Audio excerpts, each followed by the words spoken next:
წარმოიდგინე 3 წელია ემიგრანტი ხარ, 4 ადგილას პარალელურად მუშაობ, დაღლილი ხარ, ყველაფერი გენატრება, სამშობლო გენატრება, სახლი, ოჯახის წევრები, მეგობრები, არავინ არ გინახავს, გასასვენებლად არსად არ ყოფილ ხარ და უცებ საბუცხებულობ. მაგრამ იქედან გამომდინარე, რომ მხოლოდ ერთკვირიანი შვებულება გაქვს, საქართველოში ვერ მიდიხარ. ამიტომ გადაწყვიტე, რომ სამხრეთ იტალიაში წავხვიდე დასასვენებლად. ყიდულობ ბილეთს, დილის 4 საათზე მიდიხარ აეროპორტში, ფრენა არის 6:30-ზე, დრო გაქვს და ამიტომ შედიხარ, რომ ყავა დალიო.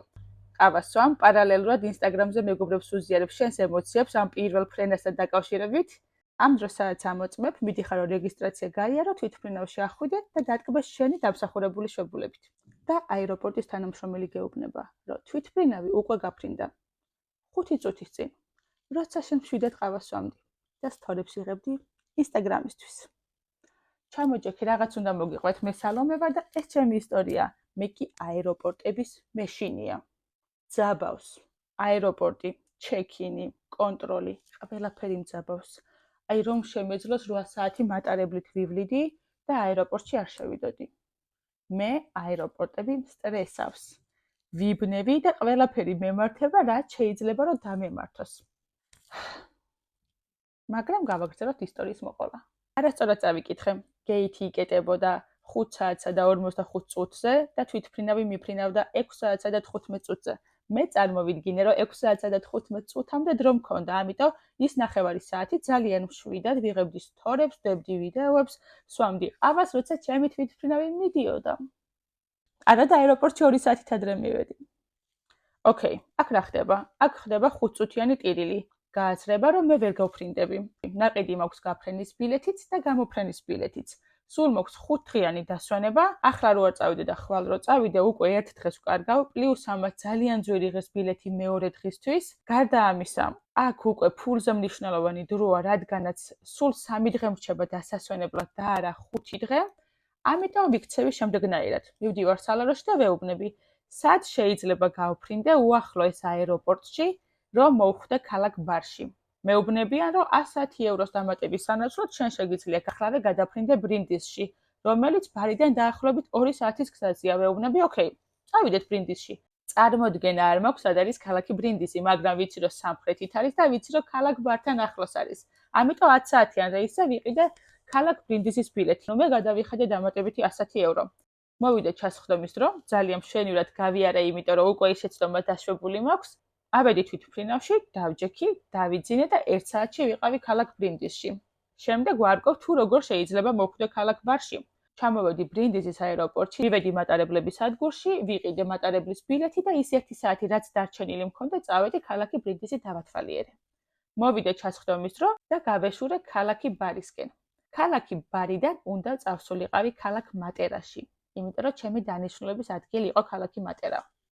და რა ხდება? თურმე ქალაქ ბარში არის 2 მატარებლების სადგური, ანუ მე ერთში ამოვედი და მეორეში უნდა გადამჯდარიყავი, მაგრამ მეორეში გადასაჯდომად მქონდა სულ 5 წუთი.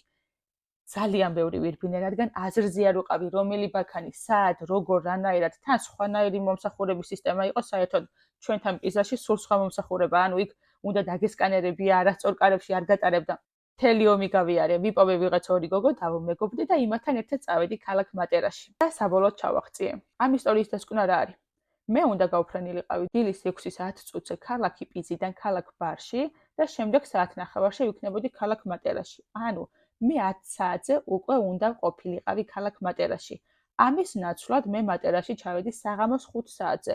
გადავიხადე დაახლოებით 300 ევროთი მეტი ამ გზავრობაში და 8 საათით მეტი. რა მასწავლა ამ გამოცდილებამ? 1. რაღაც შემეშალა. ჩემი დაუდევრობის გამო თვითმფრინავმა გამასწრო, მაგრამ ყავაგემრიელი იყო. ვერ გეტყვით, რომ ღირდა ამ ფასად, მაგრამ ყავაგემრიელი იყო. ანუ მე დავუშვი შეცდომა. ფაქტია, ეს მოხდა. უკვე იქ ტირილს, თავის დასჯას და დანაშაულებას აზრი არ ქონდა. მქონდა ჩემთან ესეთი დიალოგი. სალომე, თვითმფრინავი წავიდა, ეხლა რა ვშვებით? ეგრევე დავიწყე გამოსავლის მოძებნა. ვიპოვე გამოსავალი, წავედი ბრინდისში. იქ იყო თავგადასავალი, რომ წავედი ბარში. ბარში დამხვდა 2 სადგური, ვირბინე ძალიან ბევრი დავუმეგობრდი მეგობრებს. აქ გამოჩნდა თუ როგორ შემეძლო თავის გადარჩენა დაუგეგმავ სიტუაციაში. მთელი გზის განმავლობაში ვკითხულობდი წიგნს და ვფიქრობდი თუ რა მაგარი შეგრძნება, როცა რაღაც შექმნილ რეალობას, რომელიც შენთვის სასურველი საერთოდ არ იყო, არ მიეცი უფლება, რომ შენი გეგმები შეეცვალა. ის რომ მე არ დავბრუნდი პიზაში, არ დავიწყე ტირილი, არ გავბრაზდით ჩემ თავზე, პირიქით დავიწყე გამოსავლის მოძებნა და ეს ისტორია ვაქციე თავგადასავლად. და უკვე ვცდილობდი, რომ ყოველი ახალი წუთი ყოფილიყო ახალი გამოცდილება, რასაც მე მოვყვებოდი. ეს ყველა ჩემი სკილი, უნარი, სირთულების გადალახვის, გამოსავლის პოვნის, თავი მეგონა ფორტი ბოიარდში. თითქოს პატარა თავსატეხები იყო, რომელიც უნდა მომიხსნა, რომ ბოლოში გავსულიყავი. მაგრამ ბოლოში რომ გავიდოდი, ზუსტად ვიცოდი, რომ ბედნიერი უნდა ყოფილიყავი. მე არ უნდა მეწუწუნა იმაზე, რომ ეს რა გზა გავიარე, ეს რა დამემართა. პირიქით, ძალიან მოტივირებული ვიყავი, რომ რაც შეიძლება ბევრი სიამოვნება მიმეღო, ბევრი მეკაიფა, ბევრი ხალხი გამეცნო, ბევრი ახალი თავგადასავალი გადამეტანა ამ მოგზაურობის პერიოდში, როცა მე ჩავიდოდი და ამ ისტორიას გავიხსენებდი, კმაყოფილი ყოფილიყავი ჩემი თავით. და ამიერიდან, როცა აეროპორტში შეხვდით და ყავის დალევას დააპირებთ, მე გავიხსენეთ. და მართლა, პარალელურად ამ პერიოდში ვიღებდი ვლოგს და YouTube-ზე მიდევს მთლიანი ვლოგი, როგორ ვბარგდები და ვემზადები, რომ წავიდე ქალაქ მატერაში და რა მემართება მთელი გზის განმავლობაში, როგორ გამოსწრო თვითმფრინავმა, როგორ მივუბრუნდი უკან, როგორ ვიყიდი ახალი ბილეთი, რა გადამხდა გზად, მატერის ისტორიები თვითონ შიგნით, სად ვსვამდი, რა ვსჭამდი, როგორ ვერთობოდი, ნაკლებად ვერთობოდი, უფრო ვისვენებდი. ჩემი მთელი თავგადასავალი თავმოყრილია ერთ ვიდეოში და ასევე მთელი Instagram-ის სტორიში. თქვენ შეგიძლიათ გადახვიდეთ, ძალიან იხალისებ, ძალიან გაერთობეთ, იმიტომ რომ ყველა ეს ემოცია, რაც გზადაგზა გადამხდა, თავმოყრილია იმ პატარა ერთ ვიდეოში, რომელზეც ძალიან იხალისებ დარწმუნებული ვარ. თქვენ გაგიმარჯვოთ და მე ისევ ყავას დავლევ. ამჯერად 2 ევრო იანს და არა 300 ევრო იანს. და ხო, მე გითხარით, რომ სტრესავს აეროპორტი. ის რეგისტრაცია, ჩეკინი, აი ყველაფერი სტრესავს საერთოდ. მაგ შიშის და სტრესის გადასალახად კიდე ერთი თავსატეხი მოვუწყო ჩემს პიროვნებას. რაზეც შემდეგ ვიდეოში ვისაუბროთ. ახლა კი, მოიწონეთ ეს ვიდეო, გამომიგზავნეთ ჩახუტების მაინ და შევხვდებით შემდეგ ვიდეოში.